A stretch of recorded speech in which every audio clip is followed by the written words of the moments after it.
Capítulo 4. ¿Podemos predecir el futuro? En la antigüedad, el mundo debía parecer bastante arbitrario. Desastres como inundaciones, plagas, terremotos o volcanes ocurrían sin previo aviso ni razón aparente. Los antiguos atribuyeron esos fenómenos naturales a un panteón de dioses y diosas que se comportaban de manera caprichosa. No había forma de predecir lo que harían, y la única esperanza era ganar su favor con regalos o acciones. Muchas personas aún suscriben parcialmente esa creencia e intentan llegar a un pacto con la fortuna. Ofrecen hacer ciertas cosas tan solo si consiguen un sobresaliente en una asignatura o aprueban el examen del carnet de conducir. Sin embargo, gradualmente la gente fue advirtiendo ciertas regularidades en el comportamiento de la naturaleza. Esas regularidades resultaron más obvias en el movimiento de los cuerpos celestes. La astronomía fue pues la primera ciencia que se desarrolló. Su base matemática fue asentada por Newton hace más de 300 años y todavía usamos su teoría de la gravedad para predecir el movimiento de casi todos los cuerpos celestes. Siguiendo el ejemplo de la astronomía, se descubrió que otros fenómenos naturales también obedecían leyes científicas definidas. Esto condujo a la idea del determinismo científico, que parece haber sido expresada públicamente por el científico francés Laplace. Me gustaría citar las palabras reales de Laplace, pero Laplace se parecía bastante a Proust, ya que escribía frases de una longitud y complejidad desmesuradas.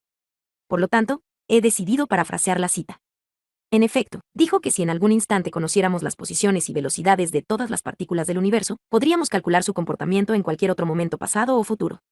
Circula una historia probablemente apócrifa según la cual cuando Napoleón preguntó a Laplace cómo encajaba Dios en ese sistema, él respondió: Señor, no he necesitado esa hipótesis.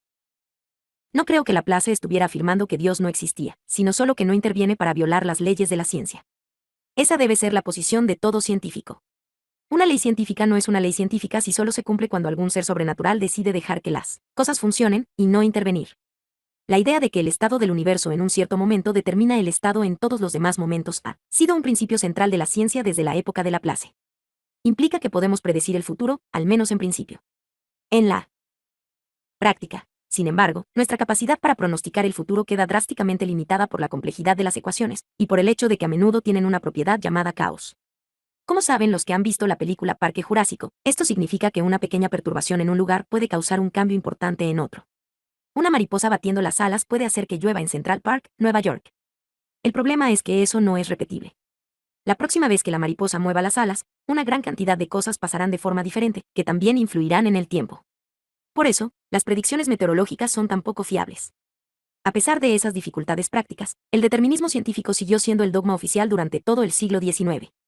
Sin embargo, en el siglo XX hubo dos desarrollos que mostraron que la visión de Laplace de una predicción completa del futuro no se puede realizar. El primero de esos desarrollos fue lo que se llama mecánica cuántica. Dicha teoría fue presentada en 1900 por el físico alemán Max Planck como una hipótesis ad hoc para resolver una paradoja notable. Según las ideas clásicas del siglo XIX, que datan de Laplace, un cuerpo caliente, como un fragmento de metal al rojo vivo, debería emitir radiación. Perdería energía en ondas de radio, infrarrojos, luz visible, ultravioletas, rayos X y rayos gamma, todo con el mismo ritmo. Esto no solo significaría que todos moriríamos de cáncer de piel, sino también que todo en el universo estaría a la misma temperatura, lo que claramente no ocurre.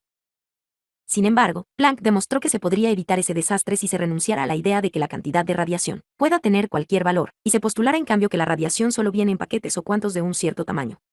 Es como decir que en el supermercado no se puede comprar azúcar suelto sino solo en bolsas de kilogramo. La energía en los paquetes o cuantos es más alta para los rayos ultravioleta y rayos X que para la luz, infrarroja o visible. Significa que, a menos que un cuerpo esté muy caliente, como el Sol, no tendrá suficiente energía para emitir ni tan siquiera un solo quantum de radiación ultravioleta o de rayos X. Por eso una taza de café no nos produce quemaduras solares. Planck consideraba la idea de los cuantos como un simple truco matemático y no como una realidad física, sea lo que eso signifique. Sin embargo, los físicos comenzaron a buscar otros comportamientos que podrían explicarse solo en términos de cantidades discretas o valores cuantizados, en lugar de valores continuamente variables. Por ejemplo, se encontró que las partículas elementales se comportan como pequeñas peonzas girando alrededor de un eje. Pero la cantidad de rotación no puede tener cualquier valor, sino que tiene que ser un múltiplo de una unidad básica. Como esa unidad es muy pequeña, no observamos que una peonza normal se ralentice realmente en una secuencia rápida de pasos discretos y no en un proceso continuo. No obstante, para peonzas pequeñas como los átomos, la naturaleza discreta de su rotación es muy importante. Transcurrió algún tiempo antes de que se advirtiera las implicaciones de ese comportamiento cuántico para el determinismo. No fue sino hasta 1927 que Werner Heisenberg, otro físico alemán, señaló que no se podía medir simultánea y exactamente la posición y la velocidad de una partícula. Para ver dónde está una partícula hay que iluminarla. Pero según el trabajo de Planck, no se puede usar una cantidad arbitrariamente pequeña de luz. Se tiene que usar al menos un cuanto. Este perturbará la partícula y cambiará su velocidad de una manera que no puede predecirse. Para medir con precisión la posición de la partícula, se tendrá que usar luz de longitud de onda corta, como por ejemplo rayos ultravioleta, rayos X o gamma. Pero, de nuevo, según el trabajo de Planck, los cuantos de esas formas de luz tienen energías más altas que los de la luz visible. Por lo tanto, alterarán más la velocidad de la partícula. Es una situación en la que nunca se gana. Cuanto más exactamente se intenta medir la posición de la partícula, con menor precisión se puede conocer la velocidad y viceversa. Esto se resume en el principio de incertidumbre formulado por Heisenberg. La incertidumbre en la posición de una partícula, multiplicada por la incertidumbre en su velocidad, es siempre mayor que una cantidad llamada la constante de Planck, dividida por la masa de la partícula. La visión de Laplace del determinismo científico implicaba conocer las posiciones y velocidades de las partículas del universo en un cierto instante. Así que quedó seriamente socavada por el principio de incertidumbre de Heisenberg. ¿Cómo se puede predecir el futuro cuando ni siquiera podemos medir con precisión las posiciones y las velocidades de las partículas en el presente? No importa cuán poderoso sea un ordenador, si le introducimos datos deficientes obtendremos predicciones deficientes. Einstein estaba muy descontento con esa aparente aleatoriedad en la naturaleza.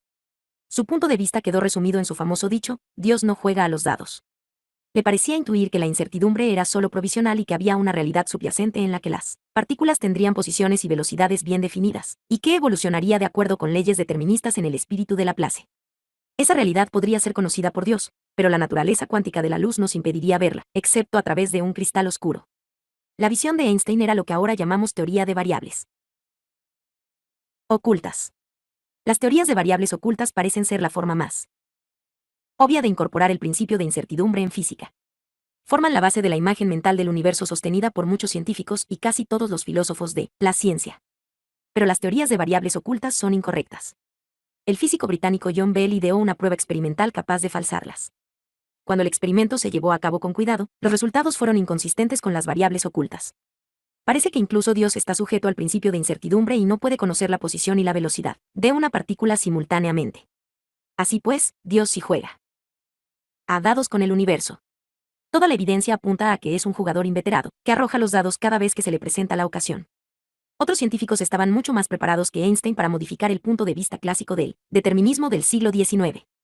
Una nueva teoría, la mecánica cuántica, fue formulada por Heisenberg, por Erwin Schrödinger, de Austria, y por el físico británico Paul Dirac. Dirac fue predecesor mío como profesor lucasiano en Cambridge. Aunque hace más de 70 años que la mecánica cuántica existe, aún no es generalmente entendida o apreciada, incluso por aquellos que la usan para hacer cálculos. Sin embargo, nos debería interesar a todos, porque proporciona una imagen diferente del universo físico y de la realidad misma. En mecánica cuántica, las partículas no tienen posiciones y velocidades bien definidas. En lugar de eso, están representadas por lo que se llama la función de onda, que es un número en cada punto del espacio. El valor de la función de onda da la probabilidad de que la partícula se encuentre en dicha posición. El ritmo con que la función de onda varía de un punto a otro da la velocidad de la partícula. Se puede tener una función de onda con valor muy grande en una región muy pequeña. Eso significa que la incertidumbre en la posición es pequeña. Pero la función de onda variará muy rápidamente cerca del pico, arriba en un lado y abajo en el otro. Por lo tanto, la incertidumbre en la velocidad será grande. Del mismo modo, se puede tener funciones de onda en que la incertidumbre en la velocidad sea pequeña pero la incertidumbre en la posición sea grande. La función de onda contiene todo lo que se puede saber sobre la partícula, su posición y su velocidad. Si conocemos la función de onda en un instante dado, sus valores en otros instantes son determinados por lo que se llama la ecuación de Schrödinger. Por lo tanto, tenemos todavía un cierto tipo de determinismo, si bien no es del tipo que imaginó Laplace.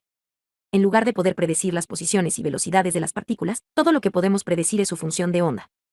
Eso significa que con la física cuántica podemos predecir la mitad de lo que podríamos predecir con la física clásica según la visión del siglo XIX.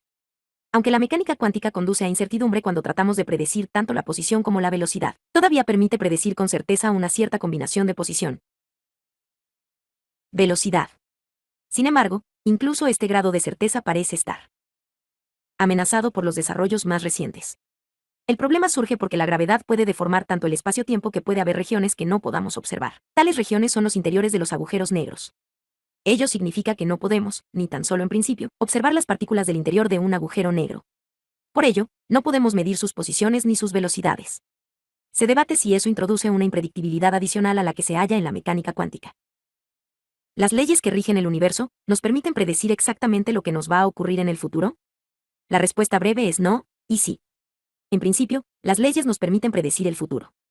Pero en la práctica los cálculos acostumbran a ser demasiado difíciles.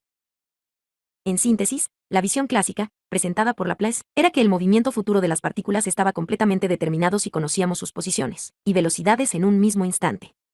Esta visión tuvo que ser modificada cuando Heisenberg presentó su principio de incertidumbre, que establece que no podemos conocer con precisión tanto la posición como la velocidad.